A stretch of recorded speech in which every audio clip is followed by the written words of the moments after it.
अस्सलाम वालेकुम स्टूडेंट्स, हमारा प्रीवियस लेक्चर जो था वो डिस्कवरी ऑफ इलेक्ट्रॉन थी। हम स्ट्रक्चर ऑफ एटम को डिस्कस कर रहे थे। हमने एटम के अंदर डिफरेंट फंडामेंटल पार्टिकल्स ढूंढ निकाले थे कि एटम के अंदर इलेक्ट्रॉन, प्रोटॉन और न्यूट्रॉन है। लेकिन हमने सिर्फ डिस्कवर जो है अभी इलेक्ट्रॉन ही हुआ था, उसके अंदर जो दूसरे पार्टिकल्स थे प्रोटॉन और न्यूट्रॉन अभी डिस्कवर नहीं हुए थे। तो जब जे थॉम्सन ने एक्सपेरिमेंट, विलियम क्रोक्स ने एक्सपेरिमेंट किया था, तो उसने कहा था कि एटम के अंदर एक पार्टिकल को उसने डिस्कवर किया था, दैट वाज द इलेक्ट्रॉन। तो उसी डिस्चार्ज ट्यूब को मैंने आपको पहले भी बताया था कि साइंटिस्ट जो हैं फॉलोअर्स होते हैं, अपने पहले जो उनके काम हुआ होता है उसको स्टडी करने के बाद फर्दर उस पर काम करते हैं। तो जब एक डिस्चार्ज ट्यूब डिस्कवर हो गई, उसकी असम्बली साइंटिस्ट के हाथ में आ गई और इलेक्ट्रॉन भी डिस्कवर हो गया, तो एक और साइंटिस्ट था गोल्डस्टीन, 1886 की बात है। गोल्डस्टीन ने डिस्चार्ज ट्यूब के अंदर थोड़ी सी चेंजिंग कर ली। उसने एनोड और कैथोड जो यूज़ किए थे, एनोड कैथोड को उसने परफोरेटेड कर लिया था। परफोरेटेड का मतलब होता है सुराखदार, जैसे स्टेनर होता है। तो उसने एनोड वही रखा, लेकिन कैथोड जो था उसको परफोरेटेड कर लिया और उसने असेंबली के अंदर अपनी जो ये डिस्चार्ज ट्यूब की पूरी जो इक्विपमेंट था उसके अंदर कैथोड को रिप्लेस करते हुए परफोरेटेड कैथोड लगा लिया। और जब वो एक्सपेरिमेंट कर रहा था तो उसने देखा कि जहाँ हम ये कहते हैं कि कैथोड रेज कैथोड से ओरिजिनेट हो रही हैं और वो एनोड की तरफ जा रही हैं, वहीं उसने देखा कि एक ऐसी रेज भी हैं जो एनोड से आ रही हैं और वो कैथोड की तरफ जा रही हैं, यानी उन रेज की डायरेक्शन ऑपोजिट थी टुवर्ड्स कैथोड। याद रखिए, नेगेटिव रेज जो है वो पॉजिटिव इलेक्ट्रोड की तरफ मूव करेंगी और पॉजिटिव रेज जो है वो नेगेटिव इलेक्ट्रोड की तरफ मूव करेंगी। और उसने देखा, उसको पता कैसे चला, उसने कहा कि अगर मैं इस कैथोड को परफोरेटेड करता हूँ तो कुछ रेज जो है इस जो कैथोड जो उसने परफोरेटेड बनाया हुआ था उसके सुराखों में से गुजरते हुए, उसको इसने कैनाल कहा कि इन कैनल में से गुजरती हुई सामने जो फ्लोरेसेंस, ये जो ग्लास वॉल है उस पर फ्लोरेसेंस काज करती हैं। तो उसने अपनी ऑब्जर्वेशन में देखा कि जहाँ में हम बात करते हैं कि कैथोड रेज प्रोड्यूस हो रही हैं, वहाँ पे कुछ ऐसा और भी है जो प्रोड्यूस हो रहा है और वो रेज जो हैं वो ऑपोजिट जा रही हैं, कैथोड की तरफ मूव कर रही हैं और वहाँ फ्लोरेसेंस काज कर रही हैं। तो उस बेस पे उसने इन रेज की प्रॉपर्टीज को डिस्कस किया। उसने कहा these rays travels opposite to the cathode rays, कि कैथोड रेज एनोड की तरफ जा रही हैं तो ये कैथोड रेज के ऑपोजिट ट्रेवल कर रही हैं। देखिए ज़रा गौर कीजिए, जो नेगेटिव रेज हैं वो एनोड की तरफ जा रही हैं और जहाँ मैंने प्लस का मार्क रखा हुआ है ये वो रेज हैं जो एनोड से तो नहीं ओरिजिनेट हो रही, बहरहाल ये रेज हैं, तो मैं बाद में बताती हूँ कैसे ये प्रोड्यूस हुई। तो ये रेज जो प्लस साइन वाली है ये उस वक़्त ये भी मौजूद है और ये जो होल्स हैं इनमें से ट्रेवल करती हुई आगे जा रही हैं परफोरेटेड कैथोड में से। इन रेज की प्रेजेंस को उसने कैसे फिर शो किया, उसने इस जो अपनी पूरी इक्विपमेंट था, पूरा जो एक्सपेरिमेंट था, पूरा जो उसका जो सिस्टम था, उसने इसे मैग्नेटिक फील्ड के साथ जो था अटैच किया। मैग्नेटिक फील्ड लगाते हुए मैंने आपको बताया था कि जो मटेरियल पार्टिकल्स हैं ये दे show the deflection in the magnetic field, और जब मैग्नेटिक फील्ड में इसने इसको रखा तो इन्होंने मैग्नेटिक फील्ड में डिफ्लेक्शन शो की। तो उस बेस पे उसने स्टडी किया कि इनके ऊपर जो है वो पॉजिटिव चार्ज है।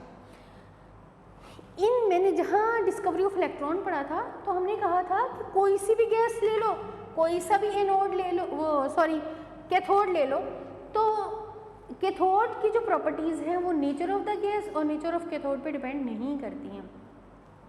लेकिन जो अब हम रेज डिस्कस कर रहे हैं जिन्हें हमने एनोड रेज का नाम दिया है, क्यों एनोड रेज का नाम दिया है, क्योंकि ये एनोड के ऑपोजिट जा रही थी। इन्हें कैनाल रेज भी कहते हैं, कैनाल रेज भी कहते हैं इसलिए कि ये परफोरेटेड कैथोड के कैनल्स में से गुजर के, उनके सुराखों में से गुजर के आगे जा रही थी, इसलिए इन्हें कैनाल रेज भी कहते हैं।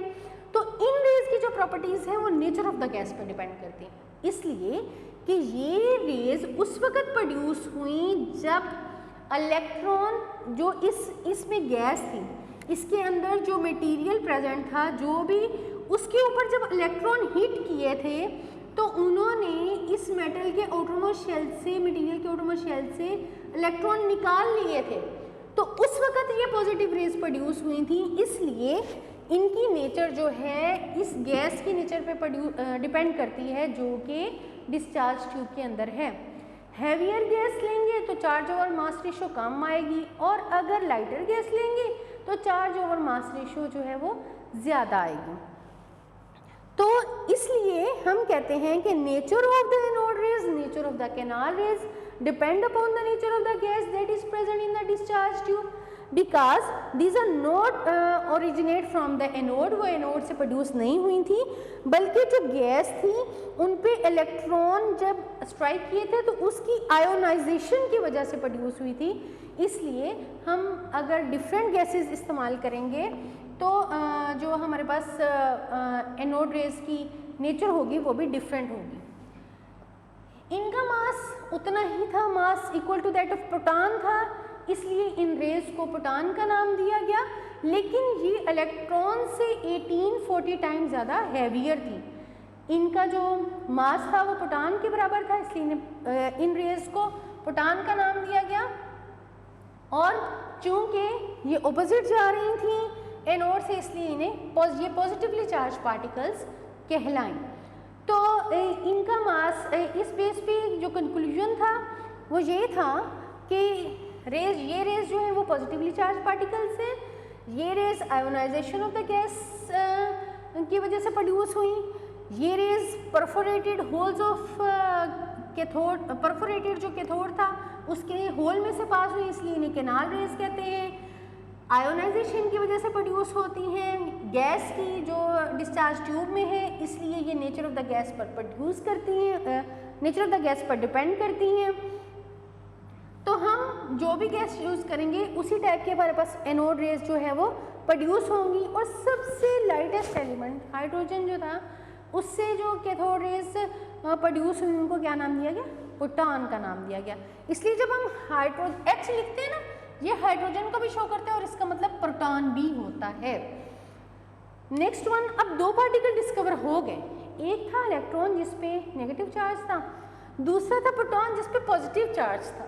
रदरफोर्ड ने एक्सपेरिमेंट किए तो रदरफोर्ड को ये कन्फ्यूजन हुई कि मैं बहुत से एलिमेंट्स को जब हम डिस्कस करते हैं तो एटॉमिक नंबर तो सेम होते हैं एटमों के, लेकिन एटॉमिक मासेस की बेस पे एक एलिमेंट के डिफरेंट एटम्स होते हैं। तो उसने कहा अगर मैं बात करूं एटॉमिक मासेस की, तो उसके लिए एटॉमिक मासेस के लिए इलेक्ट्रॉन और प्रोटॉन का ही सिर्फ होना जो है वो सेटिस्फाइड नहीं करता स्ट्रक्चर ऑफ एटम को। तो एटम के आउटरमोस्ट शेल में इलेक्ट्रॉन है, एटम के सेंटर में जो है न्यूक्लियस के अंदर प्रोटॉन है, लेकिन हमने पढ़ा कि न्यूक्लियस में प्रोटॉन और न्यूट्रॉन है और उनका सम अप जो है एटॉमिक मासेस होता है। लेकिन उस वक्त तक कभी डिस्कवर नहीं हुआ था न्यूट्रॉन।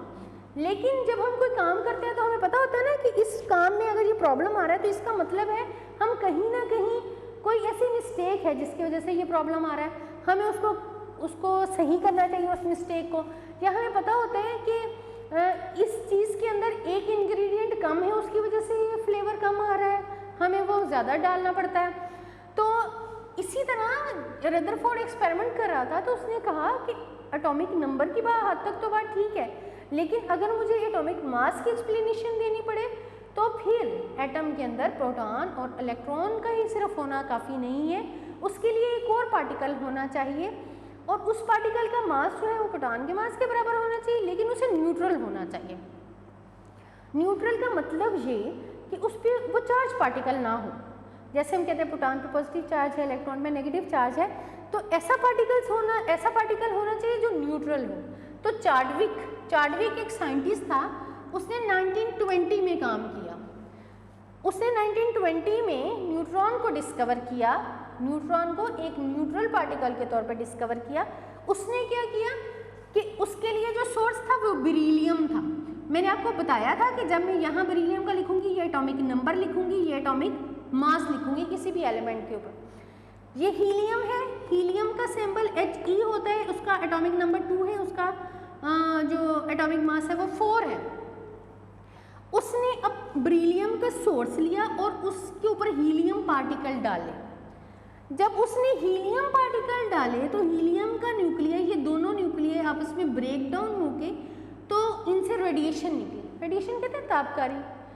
आप दो चीज़ों को हिट करते हैं तो एक धमाका हुआ, यहाँ दो चीज़ों को हिट करने के ऊपर वहाँ से रेडिएशन निकली थी। उस रेडिएशन की वजह से इन दोनों के न्यूक्लियर जो थे अब रीअरेंज हुए। तोड़ फोड़ के बाद उन्होंने एक नई अरेंजमेंट आई। उस नई अरेंजमेंट में जो एक न्यूक्लियस था, एक एलिमेंट जो बना वो कार्बन था और दूसरा उसमें से न्यूट्रॉन निकले।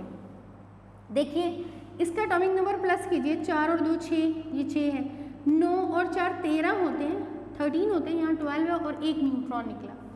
ठीक है, तो उसने कहा कि जब मैंने हीलियम को टारगेट लिया और बेरिलियम को एज अ सोर्स लिया और हीलियम पार्टिकल्स की बम्बार्डमेंट करवाई बेरिलियम सोर्स के ऊपर, तो फिर इनके न्यूक्लियर रीअरेंज हो गए, उनसे रेडिएशन निकली, उन रेडिएशन को न्यूट्रॉन का नाम दिया और न्यूट्रॉन जो है इस तरह एमिट हुए थे।